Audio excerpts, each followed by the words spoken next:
ముందుకొచ్చాడే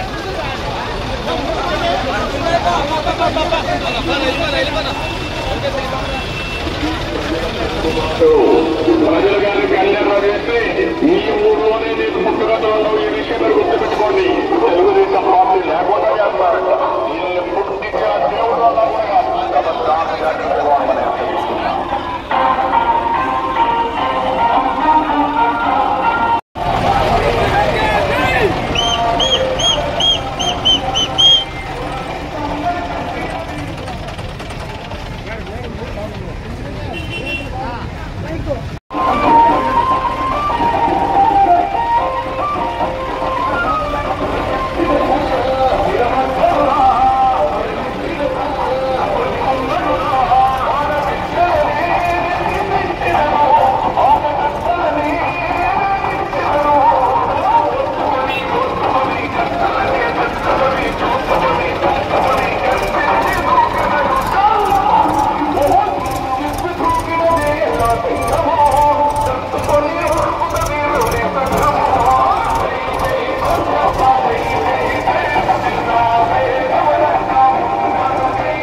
మన శాసనసభ్యులు కందికొండ స్వాగతం పలుకుతూ ముఖ్యంగా రైతాంగానికి తెలియజేసేది ఏంటంటే ఈ ట్రాక్టర్ ర్యాలీ యొక్క ముఖ్య ఉద్దేశం ఏమంటే మనకు కూటమి ప్రభుత్వం కానీ ఎన్డీఏ ప్రభుత్వం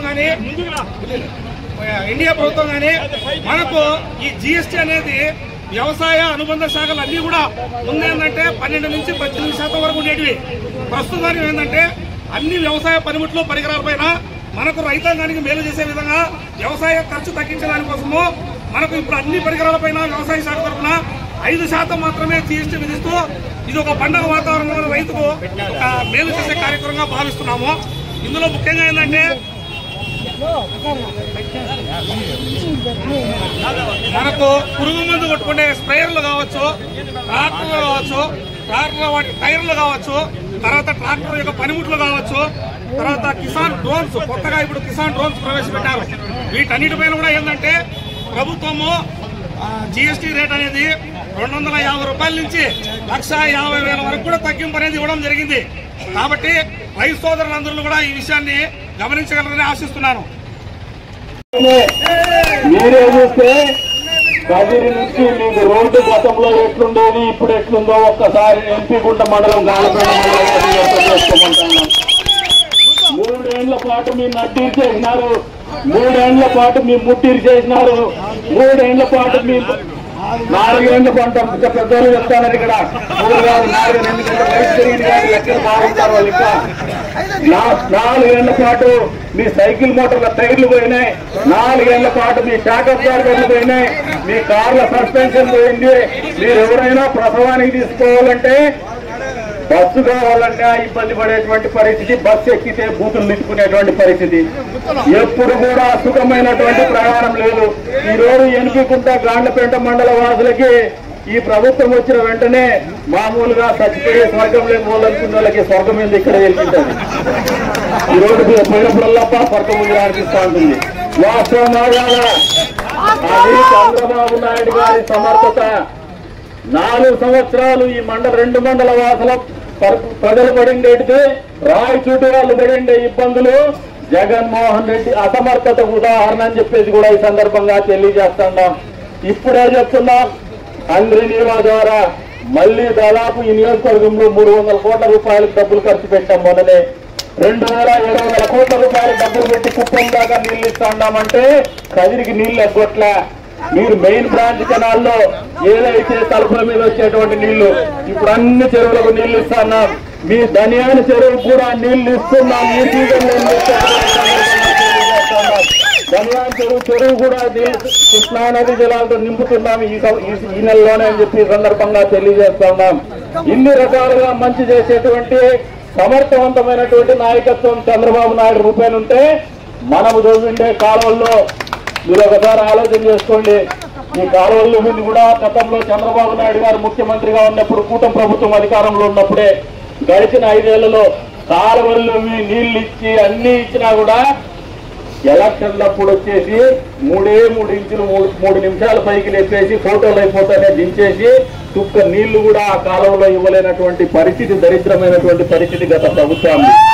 ఈరోజు అధికారంలోకి వస్తుంది 15 నెలల్లో రెండోసారి చెరువులకు నీళ్లు ఇస్తున్నా. మొదటిసారి కాదు, రెండోసారి అదే కాలంలోనే మనం ఏమాత్రం మళ్ళీ ఖర్చు పెట్టకుండా అదే కాలంలోనే నీళ్లు ఇస్తున్నామంటే ఈ చంద్రబాబు నాయుడు గారి సమర్థతకి, మనకున్నటువంటి నిబద్ధతకి, కూటమి ప్రభుత్వం యొక్క చిత్తశుద్ధికి అది ఉదాహరణ చెప్పే సందర్భంగా తెలియజేస్తా ఉన్నాం. అంతేకాకుండా మీరు ఈరోజు చూస్తే బస్సులు ఎక్కితే అంతా అక్క చెల్లెమ్మలే ఉంటారంట. వాస్తవంగా కదా స్త్రీ శక్తి అన్ని చోట్ల స్త్రీ శక్తి. మామూలుగా మీ ఇళ్లలో మీ భార్యలు కావచ్చు, మీ అక్కలు కావచ్చు, చెల్లెలు కావచ్చు, అమ్మలు కావచ్చు, ఏదైనా సామాన్లు కానీ షాపింగ్ కానీ పోలంటే గతంలో కదిలే వాళ్ళు కాదు. ఎందుకు లేదా ఖర్చు బస్సుల మీద పోలేమని. ఈ రోజున వాళ్ళంతా వాళ్ళే సంచెత్తుకొని పుట్టెత్తుకొని కదిరికి పోసుకొని వచ్చేటువంటి పరిస్థితి వాస్తవమా కాదా? రూపాయి ఖర్చు లేకుండా షుగర్ పేషెంట్లు ఈ రోజున 1వ తారీఖు పెన్షన్ తీసుకొని షుగర్ పేషెంట్లు హాస్పిటల్లో చూపించుకోవాలంటే ఎందుకు లెప్ప ఛార్జీల రూపాయన ఖర్చు అయిపోతాయని చెప్పేసి ఆలోచన చేసేవాళ్ళు. ఈ రోజున పెన్షన్ తీసుకొని ఫ్రీగా బస్సు ఎక్కేసి వెళ్ళిపోతున్నారు. వాస్తవమా కాదా? మీరు పండించినటువంటి పంటలు ఈ ప్రాంతంలో మహిళా రైతులు అమ్ముకోవాలంటే గతంలో పొయ్యి వచ్చేకి రోజు పొయ్యి రావాలంటే దాదాపు నెలకు 3-4 వేలు ఖర్చు వచ్చేది. ఈ రోజున ఉచితంగా పొయ్యి వస్తున్నారా లేదా మహిళా రైతులు మీరు ఆలోచన చేసుకోమంటున్నాను.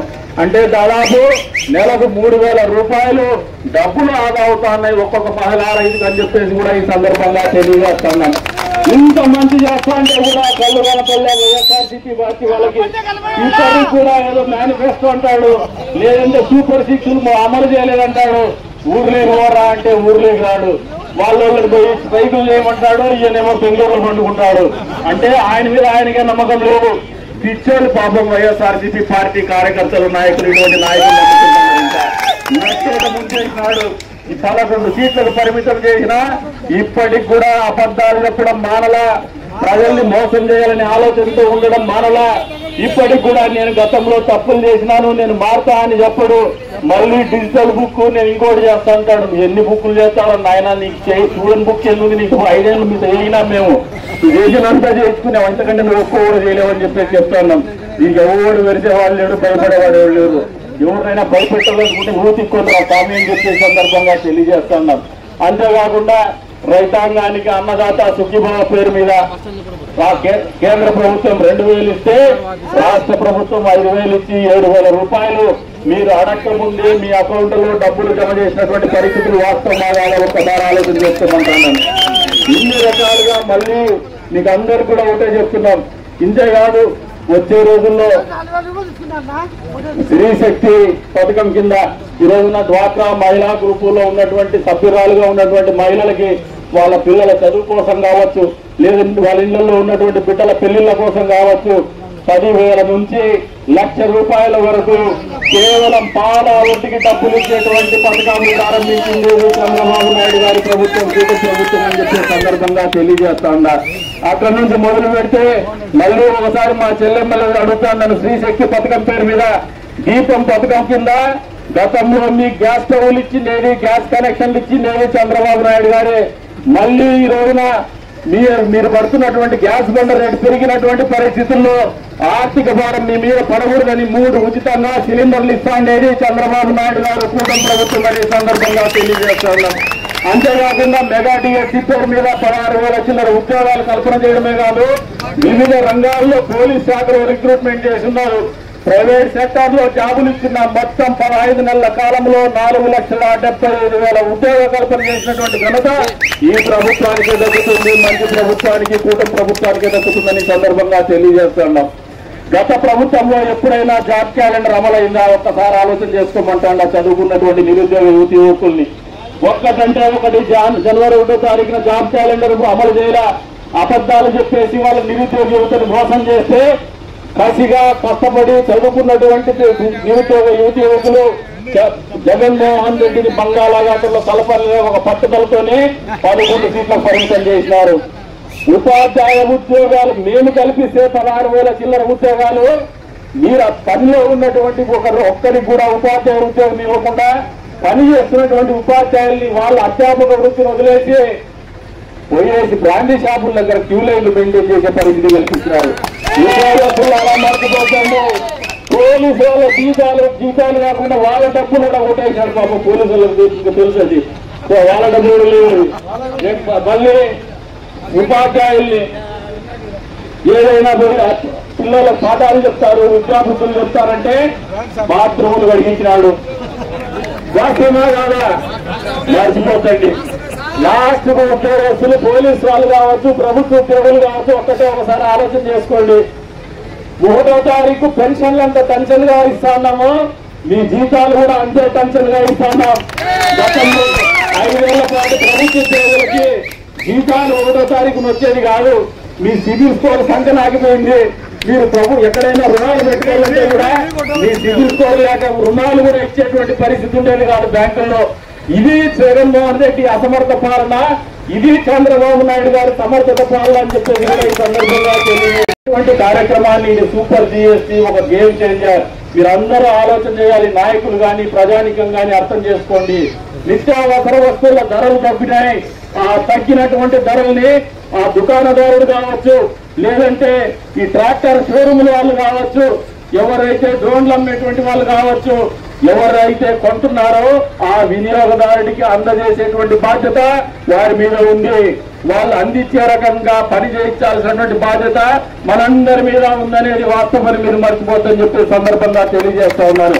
ఇంత గురుతరమైనటువంటి బాధ్యత కేంద్ర ప్రభుత్వం ఇంత మంచి చేస్తే ఆ మంచిని సామాన్య ప్రజానీకానికి, పేదలకి దగ్గరగా తీసుకుపోయేటువంటి పరిస్థితుల్లో భాగస్వాములు కావాల్సినటువంటి బాధ్యత మనందరి మీద ఉందని చెప్పేది మీరు మర్చిపోతుందని చెప్పే సందర్భంగా తెలియజేస్తా ఉన్నాను. అంతేకాదు, మీరు ఒకసారి ఆలోచన చేసుకోండి. గత పాలకులు కేవలం బటన్ వచ్చేసి అయిపోయింది అనుకున్నారు. మనం అట్లా అనుకోలా. గ్రామీణ ప్రాంతంలో రోడ్లు వేసినాం. ఇప్పుడు మళ్ళీ జలజీవన్ మిషన్ కింద నీళ్లు ఇస్తున్నాం. మొన్న ఎండాకాలంలో తాగునీటి ఎద్దడి రాకుండా నిరంతరము డబ్బులు అందించినాము. ఎక్కడ అవసరమైతే అక్కడ బోర్లు వేసినాము, మోటార్లు ఇచ్చినాము, తాగునీటి అంచనాలు ఇచ్చినాం. అంతేకాకుండా వచ్చే రోజుల్లో జలజీవన్ మిషన్ కింద ట్యాంకులు కట్టుతున్నాము. ప్రతి ఇంటికి కులాయించేటువంటి కార్యక్రమం చేయబోతున్నాం అనేది కూడా ఈ సందర్భంగా తెలియజేస్తున్నాను. ఇంకా కొన్ని సమస్యలు ఉంటాయి మండలంలో. సమస్యలు అనేది ప్రజా జీవితంలో నిరంతరం వాటన్నిటి పరిష్కారం దిశగా స్థానిక నాయకత్వం పనిచేస్తుంది. మీ ముందు అన్ని అనుభవం ఉన్నటువంటి నాయకత్వం ఉంది. దయచేసి మీరు కూడా అర్థం చేసుకోండి. ప్రతి నాయకుడి పని జరుగుతుంది, ప్రతి కార్యకర్త పని జరుగుతుంది. ప్రజల కష్టాలు తీర్చేటువంటి కార్యక్రమాలు అందరూ కూడా భాగస్వాములే ముందుకు తీసుకోవడం చెప్పేసి కూడా తెలియజేసుకుంటూ ఈ రోజున ఈ జిఎస్టీ అనేది పేదవాడి జీవితంలో నిత్యావసర వస్తువులు తగ్గడం నుంచి మొదలు పెడితే ఈ రోజు మొట్టమొదటిసారిగా మీరు ఆలోచన చేయండి. కరోనా వస్తే జగన్మోహన్ రెడ్డి మామూలుగా బ్లీచింగ్ పౌడర్ చల్లితే పోతుందన్నాడు. పోయిందా? కానీ బ్లీచింగ్ పౌడర్ చల్లితే కరోనా పోలే. కానీ కరోనా టైంలో 2 నెలలు కరోనా తగ్గుతుంది అనుకుంటే కరెంటు బిల్లు మాత్రం షాక్ కొట్టింది. వాస్తవమా కాదా? మనము ఇళ్లలో ఉంటే అసలు ఎందుకు బాగుంది లేక ఫ్యాన్ వేసుకుందాం అనుకున్నాం. తీరా కరెంటు బిల్లు వస్తానే ఉలిక్కి పడినాం. కానీ మనకు అసలు తెలియకుండానే, కనీసం చెప్పకుండానే కరెంటు బిల్లు పెంచినటువంటి ఘనత జగన్మోహన్ రెడ్డిది. ఈ రోజున మీరు అడగకుండానే కరెంటు ఛార్జీలు నవంబర్ నుంచి తగ్గిస్తున్నటువంటి ప్రభుత్వం ఈ కూటమి ప్రభుత్వం చంద్రబాబు నాయుడు గారి నాయకత్వం అని ఈ సందర్భంగా తెలియజేస్తున్నాను. దాదాపు 1000 కోట్ల రూపాయలు ఈ రాష్ట్ర ప్రజానీకం మీద ఆర్థిక భారం తగ్గించే విధంగా నవంబర్ నుంచి విద్యుత్ ఛార్జీలు తగ్గిస్తున్నామని చెప్పేసి కూడా ఈ సందర్భంగా తెలియజేస్తున్నాను. మీరు ఒకసారి ఆలోచన చేసుకోండి. 5 సంవత్సరాల్లో మద్యపాన నిషేధం చేస్తాం, మద్యం ధరలు పెంచుకుంటూనే పోతామని అబద్ధాలు చెప్పినటువంటి జగన్మోహన్ రెడ్డి మద్యం వ్యాపారం మాత్రమే మొగుడు కొండాలు కలిసి చేసుకొని మద్యం రేట్లు పెంచి డబ్బులు నొక్కేసినారు కానీ సామాన్య ప్రజానిత్యం ఆరోగ్యం గురించి ఆలోచన చేయాల, వాళ్ళ ఆర్థిక పరిస్థితి గురించి ఆలోచన చేయాల. రంగు సారాయం వేసి ప్రజల ధన మాన ప్రాణాలతో ఆడుకున్నటువంటి కుటుంబం ఏదైనా ఉందంటే అది జగన్మోహన్ రెడ్డి కుటుంబమే. ఈ రోజున అక్రమ మద్యం వ్యాపారం చేసినటువంటి ఘనత ఏ ముఖ్యమంత్రికైనా ఉందంటే అది జగన్మోహన్ రెడ్డి గారికి మాత్రమే. ఈ రోజున అటువంటి ప్రభుత్వం ఎక్కడ? ఈ రోజున ప్రభుత్వం అధికారంలోకి వస్తానే సరసమైనటువంటి ధరలకే మీకు మందులో ఎక్కడ కూడా కల్తీ లేకుండా నాణ్యమైనటువంటి బ్రాండ్లను వాడుకలోకి తీసుకొచ్చినటువంటి ఈ ప్రభుత్వం ఎక్కడ? అబద్ధాల ముఖ్యమంత్రి జగన్మోహన్ రెడ్డి ఆచరణలో చెప్పినవి చెప్పనివి చేసేటువంటి ప్రతి మనిషి కూడా పేదవాడికి జరిగే ప్రతి మంచిని కూడా అమలు చేసేటువంటి ప్రభుత్వం నాయకత్వం చంద్రబాబు నాయుడు గారి ప్రభుత్వం. ఈ వ్యత్యాసాన్ని గమనించుకోండి, ఈ వ్యత్యాసాన్ని ప్రజలకు తెలియజెప్పండి. మళ్ళీ తగుదనమ్మా అంటూ రెండోసారి అవకాశం ఇచ్చే 2.0 అంటారు. ఈయన 2.0 లేదు, 3.0 లేదు, ఆయన ఇంకా బంగాళాఖాతంలో కాదు 2.0లో ఆ పక్క నుండి ఒకటి కూడా పీకేసే విధంగా ప్రజల్లో చైతన్యాన్ని తీసుకొస్తాం. ప్రభుత్వం చేస్తున్నటువంటి ప్రతి మంచి పని కూడా తెలియజెప్తామని చెప్పేసి తెలియజేసుకుంటూ అవకాశం కల్పిస్తుంది అందరికీ.